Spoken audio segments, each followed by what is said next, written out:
So I encountered the scariest paranormal experience that I've ever had in my life at my friend's house, and I'm gonna be sharing what happened. So that day we were just hanging out and watching Final Destination together, and after the movie ended at like maybe around 11:30, 12, we decided to hang out at his place because we've never really been to his place before and we wanted to hang out a little bit more.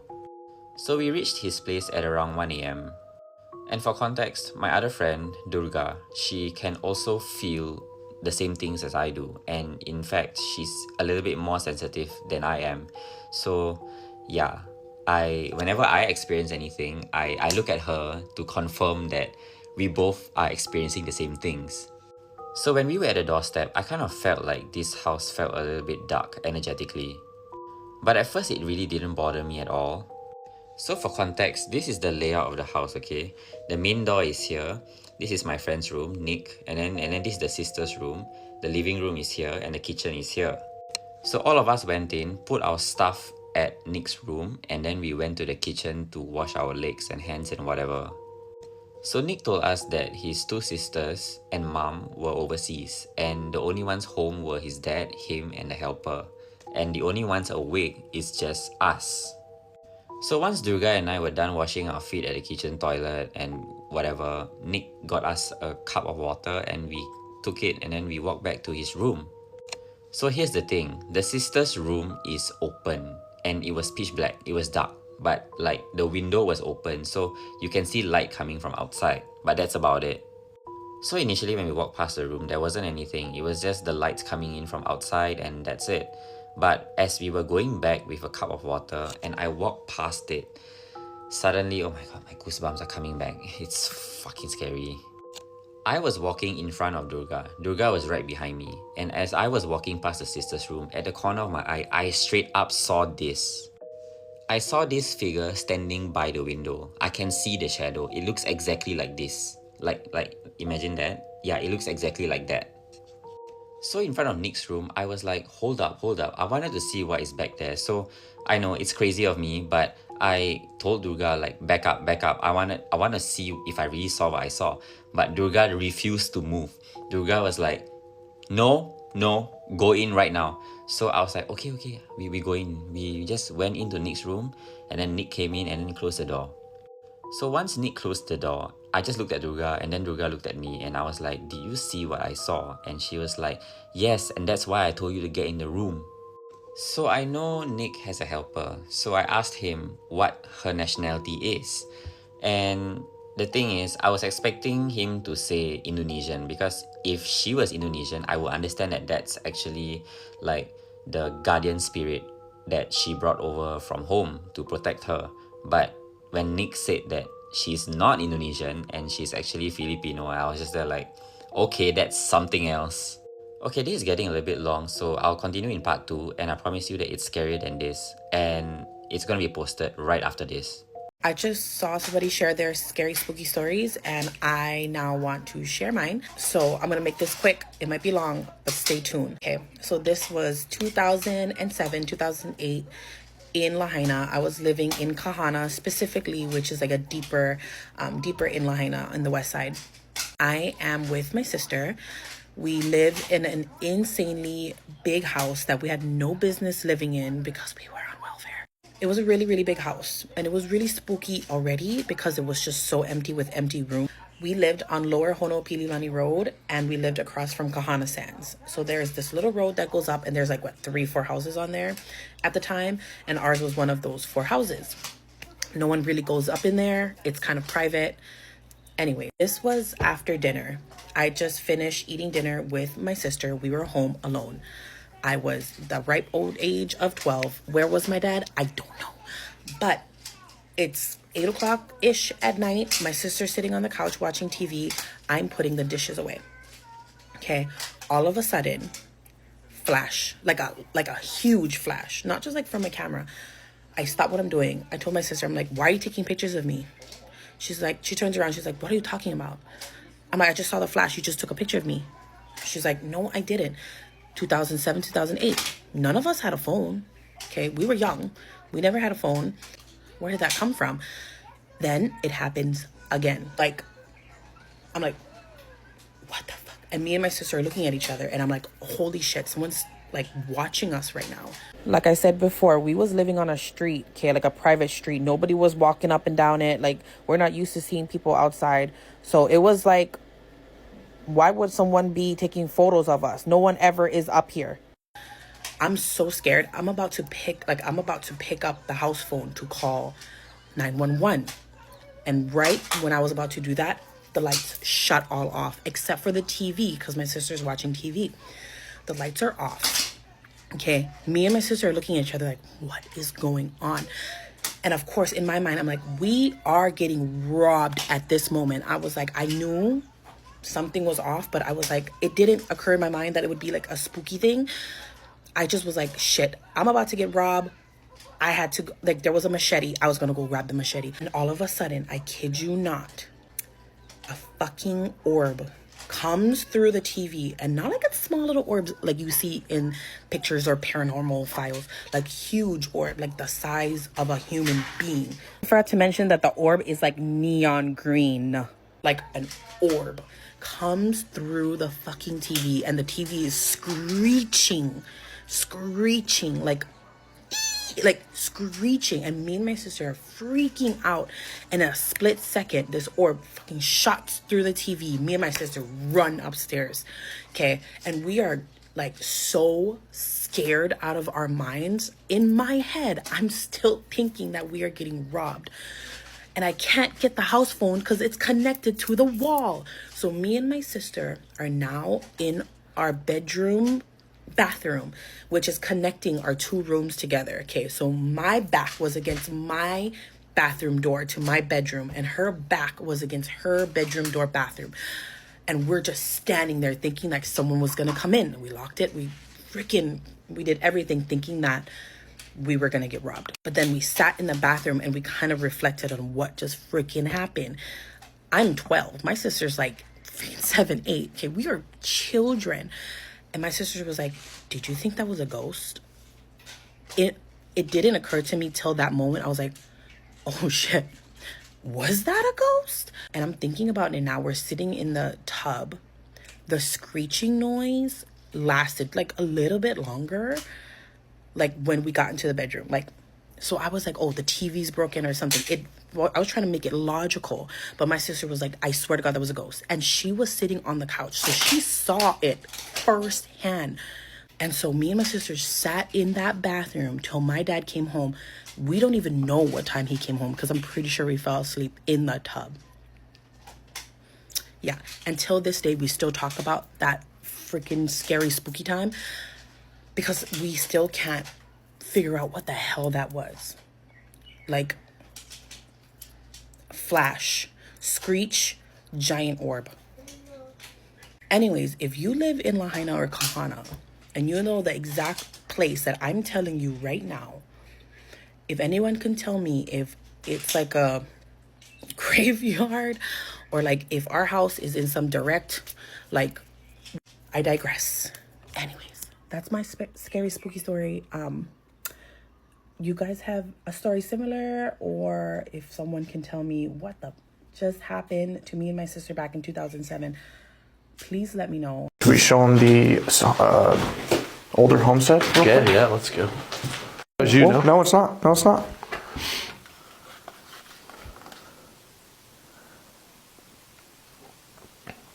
Was that you? Yeah, that's on either side. They went to both. Yeah. Game. What do you swear you saw but you don't have proof of it? Huh? I had to go to LA for work. It was a convention and I literally was there for one night. So I flew in the morning and I left the very next day around noonish. I get to the hotel, and the minute I entered the hotel, I felt like I was in a time warp of some kind. Because it was a convention that had all the hotels in downtown LA were more or less had sold out. So there was a lot of people in the lobby area. But I remember distinctively that, you know, when you have a congregation of people who are chatty and loud and stuff, you hear, eventually it turns into a soft kind of like murmur, and it's like just background sound. What I heard was a sound beyond that. So like another layer of sound. And it was sort of Like, you know how you have those frequency videos online that you can listen to for focus and things like that? I could hear that. And from what I understand is like those types of sounds are found in celestial bodies or space and things like that. I didn't make much of it because I had to literally drop my bags and then head to the convention center. I do that, go to the convention center, finish work, have dinner, come back, and was relaxing. The bed wasn't super huge, but it took 3/4 of the room up. It was not a huge room. There was an armchair. I remember that distinctively. I also remember the armchair was like placed in a way that I couldn't get access to even view the alleyway for some reason. Like I really had to lean over to be able to look at what was there through the window. So I didn't bother because I'm not that curious. It's LA too. And I had 2 lampshades by either sides of my bed. And for some reason, I might have been just a little exhausted. And so I just closed my eyes and, you just like go into a slumber of sorts, but you're not sleeping. But the next thing I realize is that I'm being woken up with a pat right by my foot. I knew it was like, it wasn't exactly a tug. It wasn't like someone was trying to pull the comforter off, but it was almost like something was trying to get my attention. When I opened my eyes and the lights were still on because I hadn't slept, I just somehow drifted off. And when I opened my eyes, I saw nothing. There was also a mirror right in front of me, and I have like a weird thing with mirrors. I will not ever sleep next to them. It's okay if it's in front of me, but it has to be at a different elevation. So anyway, and it was also gilded. It was like ornate. It was gold. And I didn't check, and I didn't have the courage to check to see if it was real or not, but I bet it was. And when this tugging thing, this patting or tugging, whatever that thing was doing happened, I just looked up and I was like, I looked around and all I could hear was like a hissing sound. Like, you know what you would hear from pipes, like old pipes? That's what I could hear. Like sort of like parcel tongue. Now there's a word for it. So something like that. And I'm brown. We don't investigate. We shut up and stay in one place, but somewhere, something white came over me in that moment. I got out of my bed and turned around, went to the door, because what I was also hearing was sounds outside my door. Like someone was whispering, someone was having like really, like really heated conversation. And it felt like when I was in bed, it felt like it was happening this close to my ear, but it also felt distant. I don't know how to explain it. But even when I was in bed, when I opened my eyes and I saw through the gaps in the door, I could see no movement outside. I'm telling you, I don't know what possessed me to open that door. I did open that door. I saw absolutely nothing. For a hotel that is completely sold out, there was nobody on that floor, and it sounded like there were 200 people like in some kind of heated conversation on that floor. I also remembered that the language they were speaking in did not seem like English. It just seemed like something old. I don't know what it was. I came back into the bed and I chanted a few mantras, Hindu mantras, specific to a particular god that helps with keeping you warded off of evil spirits and ghosts, etc. It's called the Hanuman Chalisa. If you're ever interested, you can look this up. I chanted that in my head, but I also just called someone up to just have a conversation so it didn't stay in my mind while I was trying to then think about whether I'm sleeping or am I going to go to the lobby and ask for another room. I didn't do any of that. Once I went back to sleep, I still felt the tugging. This time I chose to ignore it. I do not know when I passed out completely, but the towel was not where I had left it the night before, so it was clearly moved. No one entered the room. I know no one entered the room. I would know if someone entered the room. And I also felt like when I woke up, I think I didn't sleep a lot. I couldn't because I had an alarm set up because I had to fly out the next morning, head back to New York City. And I was just like, when my eyes opened, it was bright outside. It felt like I was sleeping for maybe 30 years or something like that. And I don't know if I was that spiritually on this journey that I'm on, at least currently, that I could have remembered where I went, but my consciousness definitely went somewhere that night. I don't know if that, and whatever was there in that room took me somewhere for something, some exploration for my consciousness. But when I came to, I really felt like I had slept for 30 years. So I felt both exhausted and also rested at the same time. And I don't know how to explain any of this because I obviously don't have proof. And it was and this hotel, one of the other unique things about this hotel was like, even the carpet, right? Like I felt like it was a really good hotel. The carpet seemed like from another, like maybe 30, 40 years old or something. And as I thought about it more, I thought that maybe it might be because they want to contain whatever is there in that space, because if they take it out of that, if they take that carpeting out, then maybe they would have to burn the carpet. But what if whatever is with that carpet goes along with them outside the hotel? There was another logic that went through my head. And it wasn't till I went back and I had to do my expenses, and I did them after 2 or 3 days. So I had to go online to just put the address of the hotel. And mind you, like I don't get to book the hotel. Everybody stays at a designated hotel. So the team secretary books that. We don't have a choice. And what flights we get on, we don't have a choice, right? Like except the timing, of course. I remember when I was filling out my expenses, I had to go to the site and I looked up the address, but somehow I landed on some search and found out that that hotel is in fact haunted. Yeah.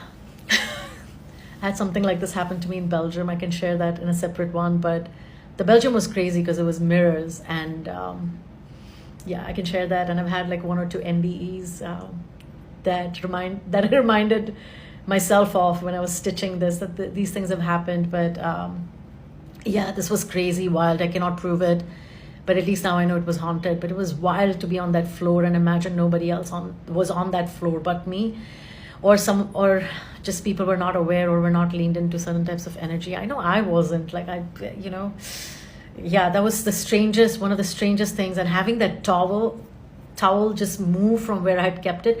And I normally shower before all my flights. I always have a cup of tea or whatever. This time I woke up, packed whatever I had, and just bolted. And even when I went to the lobby, I heard the same hum that I'd heard the day before. It was still present.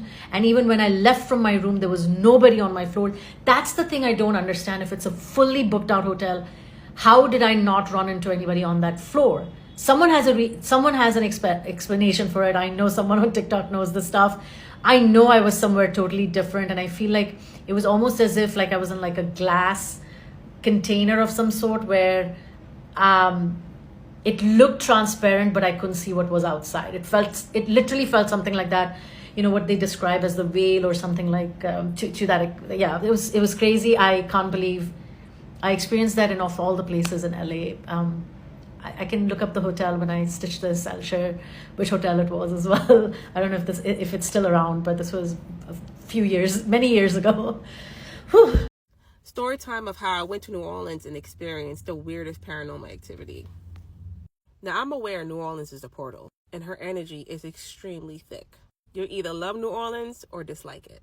As for me, I love New Orleans.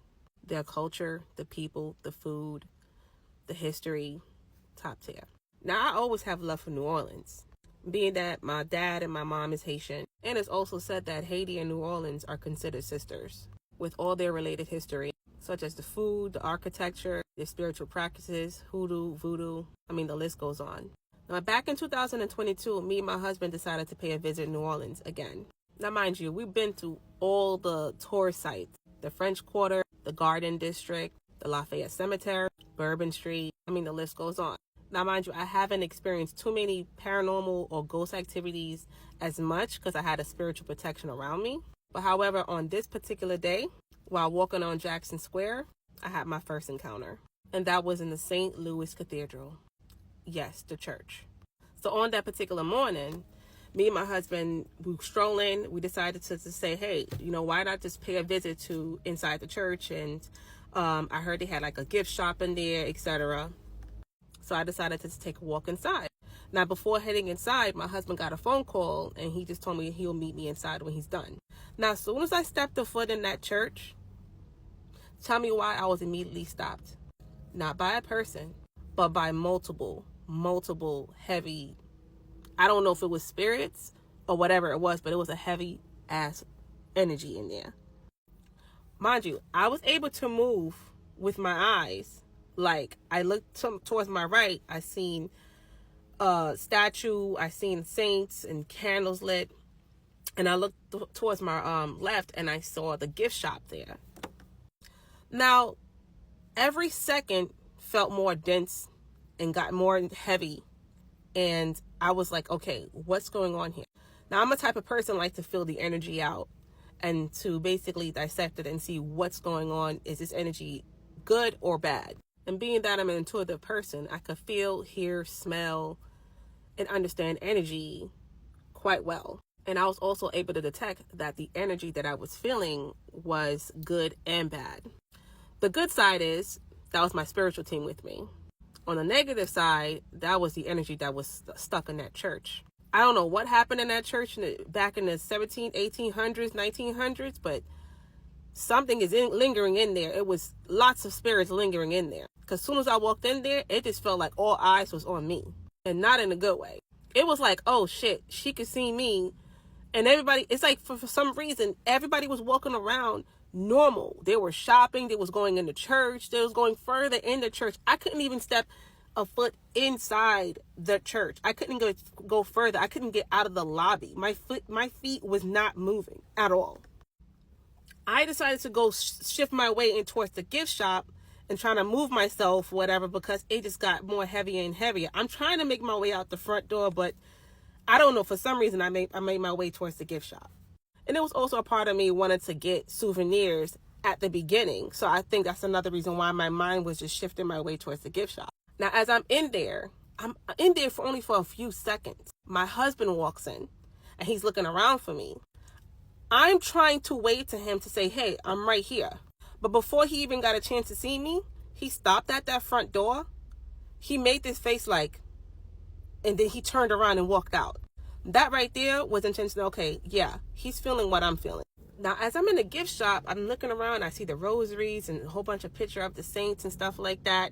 So again, one side of me was like, okay, I felt my spiritual team around me, my ancestors, my guides, my guardian angels. I already know I felt their presence around me, and they were shielding me. The reason why I'm laughing because I know for a fact they're telling me to get the fuck out of there. Like, what are you doing in this gift shop, child? Get the fuck out. So they asked to swoop my ass out of there. Literally, I felt like I was floating. Like my feet was just floating out of there. Like I was out. Soon as I head out that door, my head felt like a pop. Like I felt like a pop of like you know how you're on a flight and then your ear starts to pop? I felt that type of like pop. That's how dense the fucking energy was in that church. Now I see my husband sitting on the bench and I walked next to him and I couldn't even fucking breathe. I couldn't even talk. So he's looking at me like, yo, babe, what happened? And I'm like, yo, give me a second. I'm saying Psalm 23 over and over and over in my head. I'm trying to ground myself and everything because I'm trying to figure out what's going on here or what the fuck I just experienced or happened. So I finally caught my breath and I finally felt grounded after saying my Psalms because when you encounter something like that, the fastest thing you want to do is ground yourself. So I turned to my husband. I was like, yo, babe, as I walked in there, I don't know what I was experiencing. I felt something extremely dense and crazy. I felt like it was a whole bunch of spirits floating in the air all around me. I don't know what the fuck it was. And he looks at me and was like, yo, babe, I felt the same thing. I walked in there. I felt like an energy trying to swoop me up and I got the fuck out of there. So I turned around and looked at him like, why didn't you come inside and get me? And he was like, oh, I thought you were further in the church. And I was not trying to go further in there because the energy felt like it was getting heavier and heavier. So I was like, okay, me and you experiencing the same thing and everybody else walking in that shop and that in the shop and inside the church and taking pictures, walking around like it's nothing. And he was like, I don't know what's going on. He said, out of all the places that we experienced, I would never thought I would experience something like that in the church. And we both agreed to that. But as I walked out and I felt like myself again, I called my mom, being that she's Haitian. And, I'm trying to ask her what's the meaning behind that. And she said it could be a lot of things. She said what I experienced personally, it was the fact true. Like it was a lot of spirits there, like lingering spirits. And it was also my spirit team. And it's a good thing that I got out. And she said also when you entering places like that, especially late 1800s, late 19, very historical places, it's always good to leave offerings as well, just to pay the respect to the spirits that's there. But it's a whole nother story with that. But anyway, that was my paranormal, scary, ghost, whatever experience that I experienced in New Orleans. But anyway, I never heard anyone experience something like that in the cathedral church before. So let me know if you experienced something like that before in New Orleans. What the fuck was that? Bro! What's going on around you? I don't know. I'm frozen. I am frozen. Did the window Sean. break? One of the scariest things that ever happened to me while babysitting, story time. Now, I was 15. I've been babysitting for a few years at this point, so I had a lot of experience with kids. They love me. Well, a family friend asked if I would go babysit their 7-year-old son for a couple of days while they went out of town to Myrtle Beach, so I said, sure, that was great money for me. So the parents put their bags in the car. They showed me where everything is. Now, his mom made it clear to me that he has a very active imagination and that because his daddy let him watch horror movies the week prior, he's been having nightmares and making things up, saying that he's been seeing stuff around the house that's not there. So they get their stuff in the car, they give their son a kiss, and they leave. So I'm flipping through all the satellite channels, you know, checking out different shows, eating popcorn, little boy's playing with his toys, drinking his little juicy juice, and we're just having a good time. So I go in the kitchen to put a frozen pizza in the oven, and all of a sudden, this little boy comes flying out the living room, running up to me, and then wraps around my leg, just looking in the living room and then looking at me, back and forth. I said, damn, son, are you okay? What happened? He said, she's in there, she's in there. I said, who's in there? He said, her, but I didn't see nothing. And before I can push him any further, he walks over and sits in front of the TV and starts ignoring me. We're sitting on the couch watching TV, and their couch was in the middle of the room, so you could walk around it. Well, this little boy starts looking behind the couch and then back at the TV. So I start looking back behind us. You know, it's like a natural reaction when you see somebody else doing that, you start doing it. The more he did this, the more I felt like somebody was standing behind us, but I don't see anything. So I get up and walk across the room, and from there I can see the hallway. And for a second, something stood out to me. At the end of the hallway, it looked like someone was peeking around the corner like this. But when I cut the light on, it was gone, so I thought my mom was playing tricks on me. My anxiety's peaking, so I'm like, okay, it's the first time you've been left alone in someone else's house. Calm down, go take a shower and go to bed. But while I'm taking a shower, I get the weirdest feeling like somebody's standing outside of the shower curtain. Now, they had a big-ass bathroom, so I was like, dude, it's a new place, it's a big bathroom, you're not used to this. Just stop freaking out. But I have to keep sticking my head out the shower curtain to make sure nobody's there because I'm getting that vibe like somebody is there. So I peek out the shower again and bam, this kid is standing in the doorway crying. I said, what's wrong? He said, it's gonna get me. It's in there. I just saw it. Can I stay here with you? I'm scared. I said, yes, stay right there. Just turn the other way. And then I dry off and get dressed in the shower so he can't see me. Now it's about 11 o'clock at this point and he's still wide awake. So we sit there and talk for a little while. We play with Legos, Play-Doh. I'm just trying to wear him out so he'll go to sleep. Well, finally around 2 a.m., he falls asleep. Now, it was already so late, I didn't have time to unpack my clothes, so I just get in the bed and I go to sleep. About 10 minutes later, I hear this youngin' screaming again. Before I can even get out of the bed, I hear him thunk, thunk, thunk, thunk, and he's already running into my room, jumps into bed with me. He's screaming to the top of his lungs, she's there in my room, behind the door. She's gonna get me if I'm alone. Please don't make me go back in there. So we're laying there in the bed together, and he says, I know you think I'm making stuff up. I promise you I'm not. She was there. I saw her. I said, honey, I believe you. It's okay. Just relax and close your eyes and start taking some deep breaths. This child has one hell of a grip on me. Like, he's wrapped around me like a python, so I could tell he was really scared. Like, he really thought something was going to snatch his ass off that bed. So I just held him and hoped that maybe he would calm down. Now, I know a lot of you would just tell these kids to hush and go to bed, but I'm not like that. I went through the same thing as a child. I would see things that were not there, and nobody else believed me. So I wanted him to know that I believed him and I was protecting him. So I reached over to the nightstand and I tapped that old school touch lamp 3 times and put it on the brightest setting so it lit up the room. That way we would feel more safer and we'd get some sleep. Then I start hearing some distant thunder and then it starts pouring rain. I think, oh, well, that sounds relaxing. So because of that storm, my ass knocked out. I was doing some good sleeping until about 30-40 minutes later. That was when I abruptly woke up to the bed shaking. It felt like a small tremor, like a little earthquake. So I'm trying to get my eyes adjusted and wake up and figure out why is the bed shaking. Apparently the storm knocked the power out because it was pitch black dark in that room and the only time I could see anything was when the lightning struck. Well, once my head gets adjusted, I start hearing a noise like